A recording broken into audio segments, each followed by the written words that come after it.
If you have an extremely reactive dog like Domino, you just saw him react like crazy, I'm going to be showing you exactly how we fix leash reactivity so we can give our dog a free, fun, off-leash life. So if you want to see how to do it, watch this video all the way through to the end. We'll see you there. So the first thing we need to do when we're fixing our dog's reactivity is discover why is our dog reactive and what are their intentions. When Domino came for his board and train, we had to figure out, is he reacting and barking at a dog to bite them? Or is he reacting at a dog to get to play? Or is he just anxious and he doesn't know how to handle it and poorly socialized? There's a lot of reasons your dog could be reactive. And after spending maybe about a day with him, we discovered he doesn't have any negative intentions. He's not gonna bite a dog. He doesn't have a bite history. Some dogs are reactive because they are just aggressive and they do wanna bite, but that's not Domino. The reason that he's reactive is because he was poorly socialized and he likes getting a reaction out of other dogs. And so now that we've discovered why he's reactive, we can hop in to start fixing the problem. So now that we've discovered why our dog is reactive, we can start getting to the bottom of actually fixing the reactivity. And there's one thing that you guys need to know when you're working on reactivity training with your dog, and that is, there's three parts to it. There is a stimuli. In Domino's case, the stimuli is a dog walking by, and often in reactivity, that is what the stimuli is. A dog walking by near him. That is what's going on in the environment. Second part is how Domino responds. What is his reaction? Does he bark? Does he lunge? Does he do whatever, right? If he reacts, that's a behavioral response. If he does nothing, that's also a behavioral response. And the third part is what we do to either reinforce or punish the behavior. We want to make a difference by letting our dog make his own decisions, and we either reinforce behaviors that we want to be repeated or discourage, other known as punish, behaviors that we don't want to be repeated.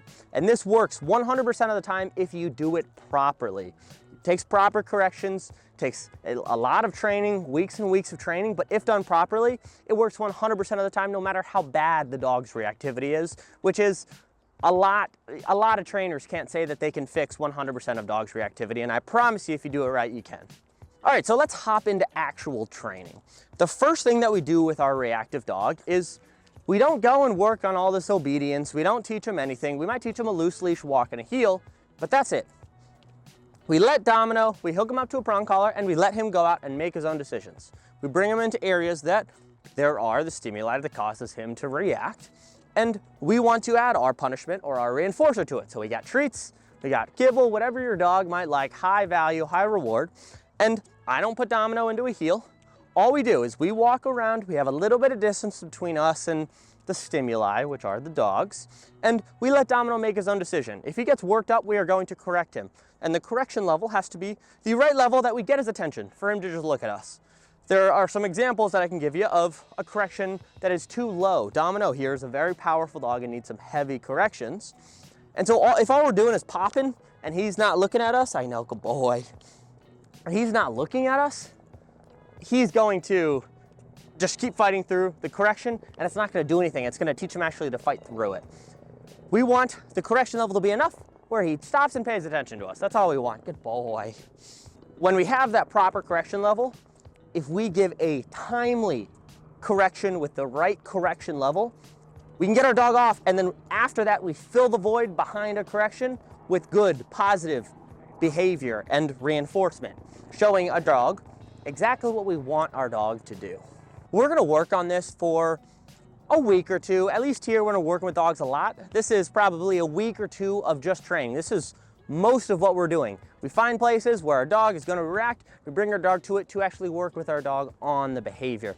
And by the end of this part, our dog should be 90% better. They're not gonna be 100% better, but our dog should be 90 to 95% better, not reactive, you know, potentially still looking at dogs when they walk by and it really just kind of causing an issue, but no serious reacting or lunging or going crazy, at least for the most part. And once we have that, we can move on. All right, so now that we've made so much progress with our dog, we can start working on our dog's training. We can start working on these sits, the downs, the stays. We have tons of videos on our YouTube channel. You can go check them out. It's very easy to do, but we teach our dog basic obedience, adding distractions slowly as our dog gets better with it. Once we have that, we can introduce our dog to an e-collar. Again, tons of videos on how to do that. We have to do that the proper way, and our dog has to be 100% sure this is us communicating. If our e-collar training is not 100% there, we cannot move on to this step. Once our dog knows, they feel pressure, and they come here, this is us communicating, they don't freak out and run away from us. They know the automatic response is to come back to us. We can start using the e-collar. This is something that we don't do with every dog, but some dogs that struggle with that last 5 or 10%, we do this a lot with dogs to really just continue to reinforce.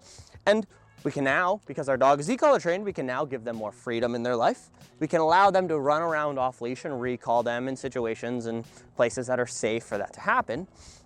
And what we do is we let our dog free with stimuli around. And it's gonna take higher levels than what you're used to with general training, but all we do, let our dog make our own decision, and instead of using the prong collar as a correction, we're using the e-collar as a correction. Again, a level just enough where we get a dog to turn around and look at us and come to us, but not a level that's too high where our dog freaks out, and also not a level that's too low that our dog fights through it.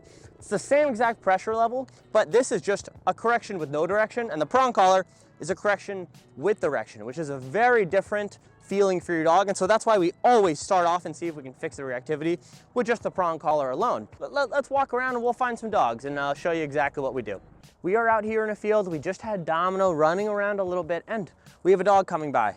So I'm gonna show you exactly what we do to yes, good boy, right? We're gonna encourage that, yes. Let him make a good decision. No. Little bit of pressure there, yes.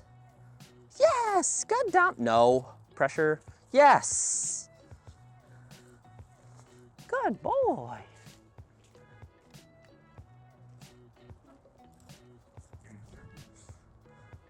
We'll walk around a little bit. But all we're doing, we're letting Domino make a decision, and we are either reinforcing with positive behavior or discouraging behavior using a little bit of pressure.